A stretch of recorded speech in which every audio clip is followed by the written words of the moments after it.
Welcome to this week's episode of the Gavel. I am Benny Ark. For the third sectoral debate by the House of Representatives, food security took center stage. The House hosted the Ministers of Agriculture, Comptroller General of Customs, and other agencies under the Ministry of Agriculture to address this pressing issue. Here is how it went. For the third in the series of sectoral debates by the House of Representatives, food security was the focus this time, as the House received the Ministers of Agriculture, the Comptroller General of Customs, as well as departments and agencies under the Ministry of Agriculture. Our collective effort must focus on addressing both demand and supply factors along with the persistent challenge of food price inflation. Through thorough analysis, I have identified 4 critical levers for improving food security: increasing per capita consumption, raising production yield, curbing food price inflation, and reducing reliance on food import. All the food items seized be sold to the vulnerable at a very minimal price.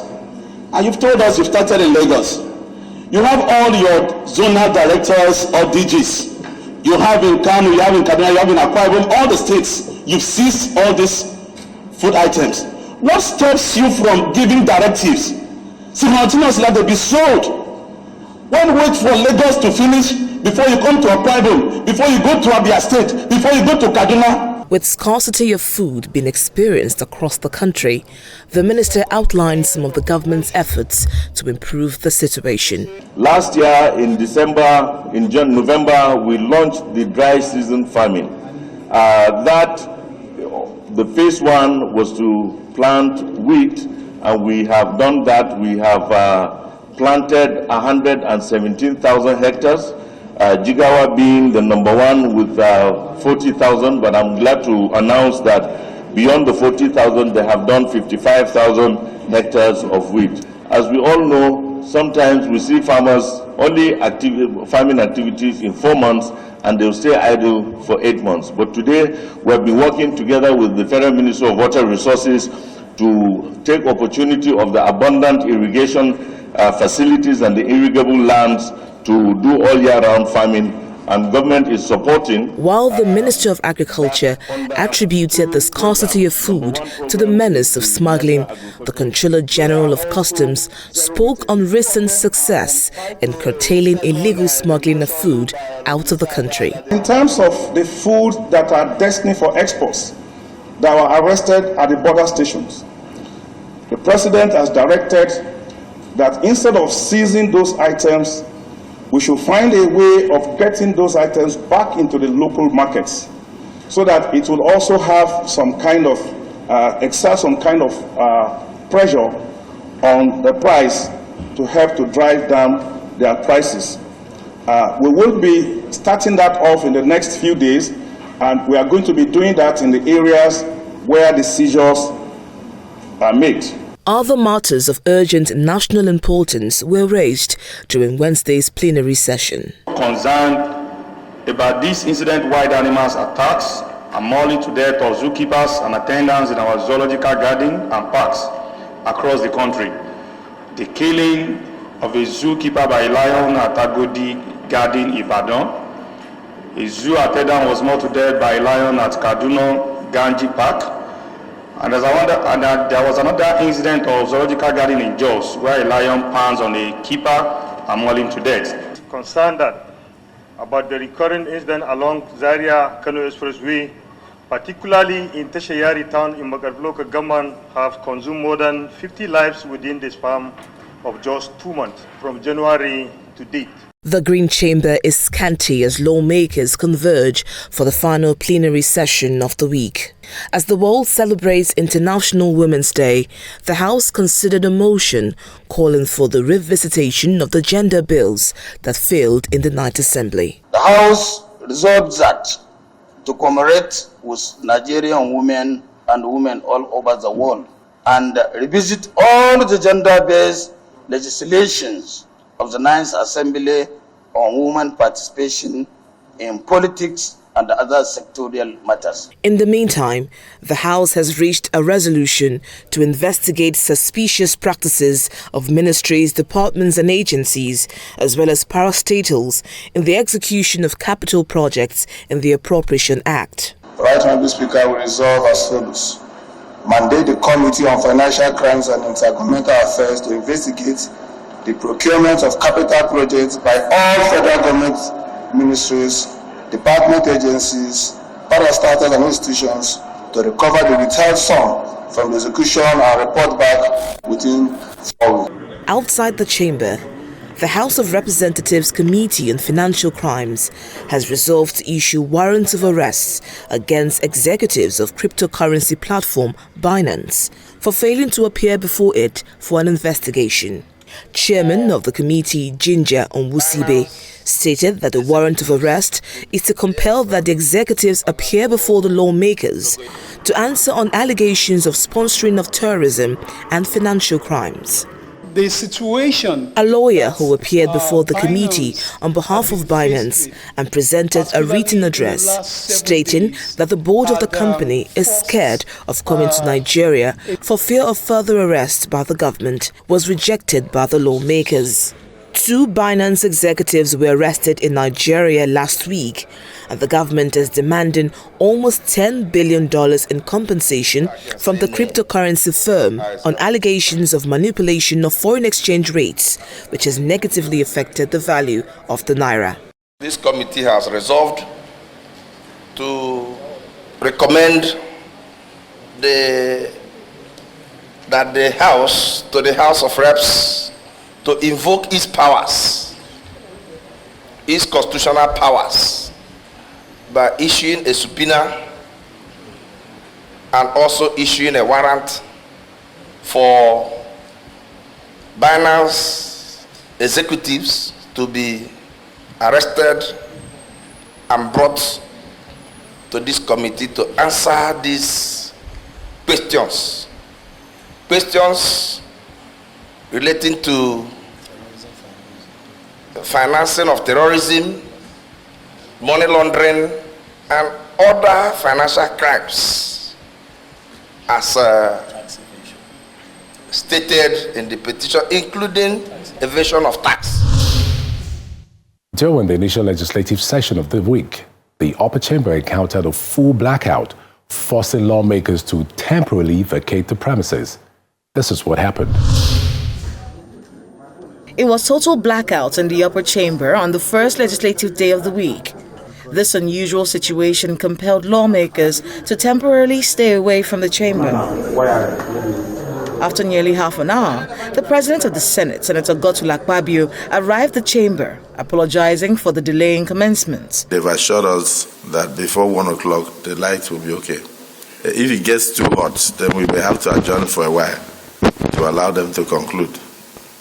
But I think they are working on it. So I apologize for any inconvenience. Turning attention to their legislative duties, a lawmaker moved a motion for the consideration of a bill for an act to repeal the Nigerian Maritime Administration and Safety Agency Act of 2007. The Nigerian Maritime Administration and Safety Agency Act of 2007 has been in operation since 2007. In these 16 years, operation lapses and statutory lacunas have been observed. The debate on the general principles of the bill raised several issues, including a concern that the amendment could lead to duplication of functions. Have you looked at the 2 acts? The functions of the Navy vis-a-vis the functions of the Nigerian Port Authority? In fact, there is no overlapping functions between the 2, while the territorial integrity of Nigeria will be secured. All these functions, they are not new to NIMASA. That is why NIMASA is called Nigerian Maritime Safety and Security Agency. Lawmakers also debated a bill for an act to amend the National Assembly Library Trust Fund Act of 2022 to alter the name of the National Assembly Library and Resource Center. The National Institute of Legislative and Democratic Studies that we have needs, and this particular Library and Resource Center. Two agencies that we have within the National Assembly doing functions that are complementary to each other. We need to also look for efficiency. Let's serve the Library and Resource Center, and thereafter we look at their functionalities thereafter, and then we see whether they need to come together as one. So those who are in support of the motion that this bill be now read a second time, say aye. Aye. Those against say nay. Nay. The ayes have it. The epileptic power supply in the country was debated on Thursday during plenary in the Senate, particularly against the backdrop of the failure of the Okpai power plant to provide electricity to residents in Delta State. Also aware that Okpai Independent Power Plant has been upgraded to provide a functional 930 megawatts of electricity with another order and understanding to increase the power supply to host communities from 50 megawatts to 100 megawatts. Most of these independent power generating plants have problems of ownership structure. They want to retain the ownership of these companies. You do not want to open up the ownership of these companies for additional equity participants. And that is why they are having problems. I ask, Mr. President, I order your leadership, let the Senate take the bold action of reviewing the entire power system, privatization, selling of discos or no discos, and even new power plant, because there is a lot of confusion in the system. It was a thorny issue for the Senate in the preliminary debate and went beyond the subnational conversation. Recently, we had the ambassador of Germany to Nigeria, and she paid a courtesy call on the Senate, and we questioned the provisions in the Siemens contract that was negotiated by the last administration. Somebody went and inserted a provision that they should only supply the equipment, that the Nigerian Electricity Regulatory Commission has the capacity, Ministry of Power has the capacity to do the installation. So how do you guarantee, and then how do you also give the warranty that if the equipment so supplied are effective, the people will not turn around and say it was because of your inability to install it correctly?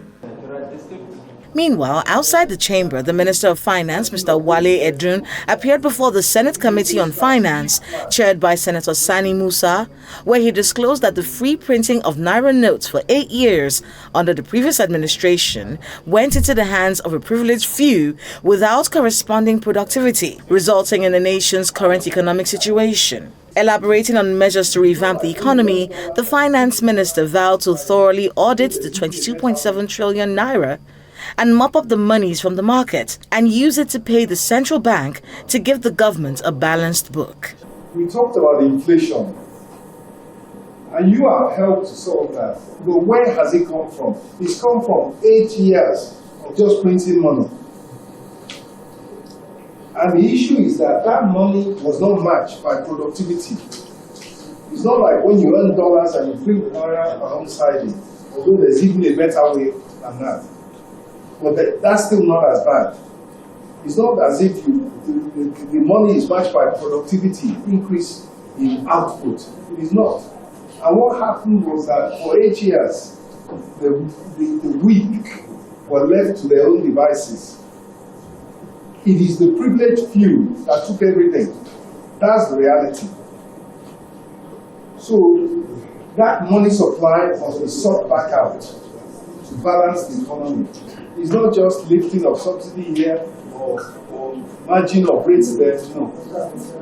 It is a strategic plan. The whole fiscal side, the government's finances have been repaired. Even today, you distinguished senators have helped further to encourage and embolden the executive to further repair the finances, the fiscal situation of this country by endorsing and urging us to do something about the leakages in the import duty waiver system. Welcome back. You're still watching the Gavel. During the plenary session of the House of Representatives, Honorable Sada Soli, who represents the Kaita Jibia Federal Constituency of Katsina State, raised concerns about the significant security threat in Katsina State, urging immediate intervention by security agencies. Let's check it out. During Wednesday's plenary in the Green Chamber, Honorable Sada Soli drew the attention of the House to a massive security threat in Katsina State and called for the urgent intervention of security agencies. Half of Katsina State is overtaken by bandits. Half of Katsina State. Half of Katsina State. My house, Mr. Speaker, my house is 600 meters to the camps of bandits. I don't know when I slept in my house. Last week, the governor wanted to go to a place where the bandits attacked, they sacked the whole village, he couldn't break through. The House resolved to urge the President to direct the security agencies to sustain the pressure in Katsina State and the country in general. During Thursday's plenary, the attention of Parliament was drawn to the abduction of over 200 persons in Borno State. Also note that the abduction took place last Sunday the 3rd, when the women went to fetch firewood in the bush for domestic and commercial purposes. The insurgents freed the old age but abducted about almost 300 even young girls and boys. The House also resolves to task all security agencies to rescue all abducted victims. In the meantime, considering the rising cost of living in the country and the continued agitations, the House believes that the living wage of Nigerian workers must be urgently addressed.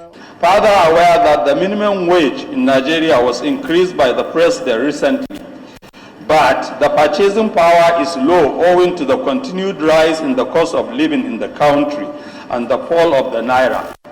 Worried that unless very immediate and pragmatic steps are taken to improve the income of Nigerians, more Nigerians will go down the economic line, with the poor population increasing. This, in effect, will lead to desperation and loss of faith in government. For the Senate on the second day of plenary for the week, the worsening food crisis is not only the challenge desirous of urgent intervention, but the unbating insecurity. In a motion of urgent importance, the killing of over 50 persons in at least 5 communities in Benue State was brought before the House. The situation and development has inflicted untold hardship on women, children, and elderly, who are trekking long distances in search of safe haven. Humongous amount of money has been allocated. We have not done our constitutional oversight responsibility to ensure that that money is judiciously utilized. You get the same answer. Nothing being done. Why do we have to continue to do the same thing? It's a question for the Senate. We should insist on getting improvements, and of course, constitutional review is coming. I don't know what we can do better, but the security architecture in Nigeria today has failed woefully. And we have said this many times, even in the previous assemblies, that this thing is not working. Many preferred solutions before the lawmakers adopted some resolutions to prevent future attacks. A situation where over 50 people are being killed in a day will not be pleasing to anybody, including even the leadership of the country. So Senator Odende assured the good people of the areas affected that this matter is now before the floor of the Senate and that we are taking serious actions. We work with the presidency to ensure that normalcy is restored in those areas, and particularly the victims are also catered for. We recently discussed constituency matters with Honorable Jeremiah Umaru, who represents the Akwanga, Wamba, Nasarawa Federal Constituency. He shared the challenges and ongoing projects in his area. Here is the interview.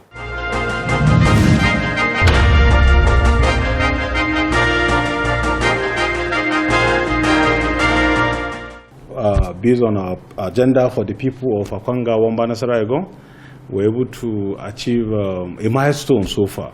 So far, we've been able to distribute 1,000 fertilizers to our farmers because, and of course, 2,000 NASS spray machines.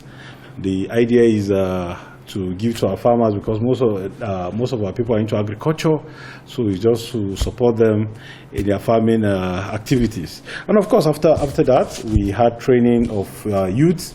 We trained over 250 youths within the federal constituency on the modern agricultural input and, of course, agricultural equipment such as pumping machine, fertilizers, and other agricultural input were distributed to those young people back home.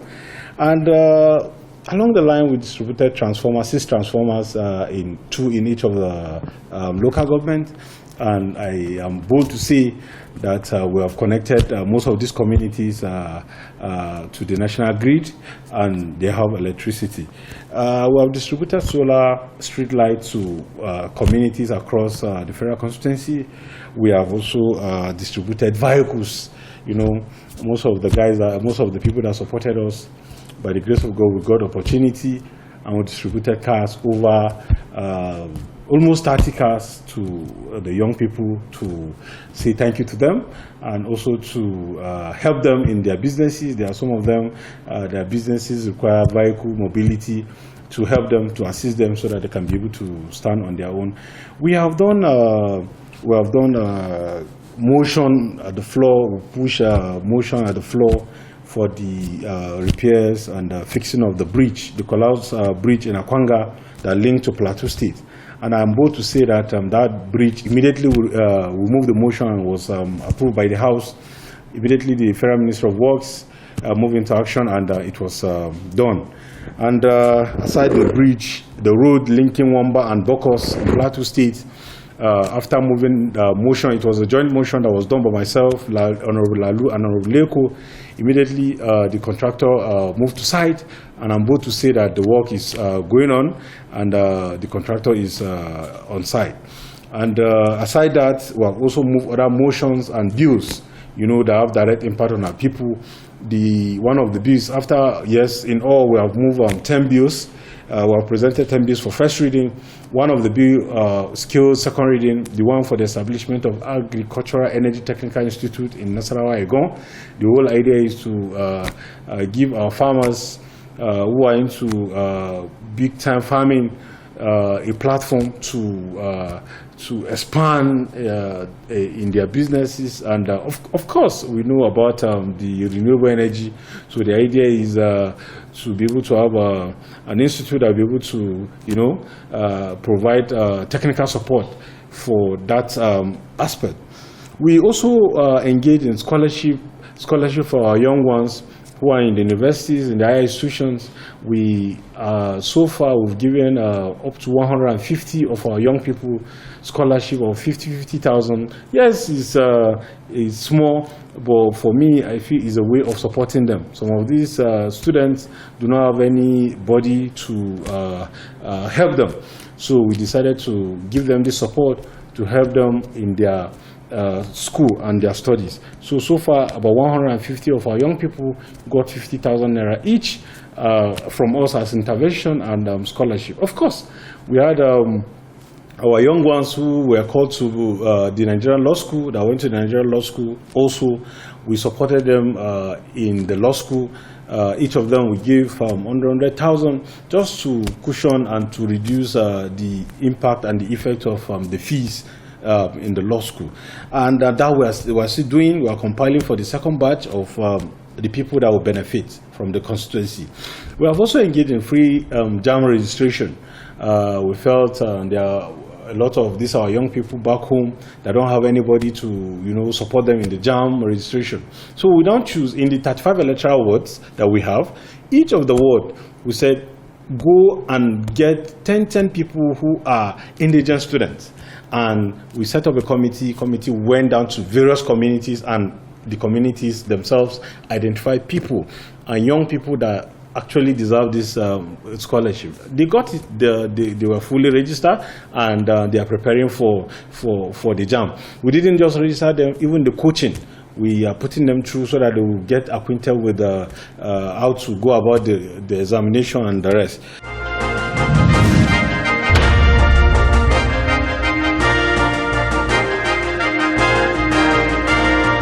That concludes our program for this week. We would love to hear from you. Please send us an email at thegavel@channelstv.com.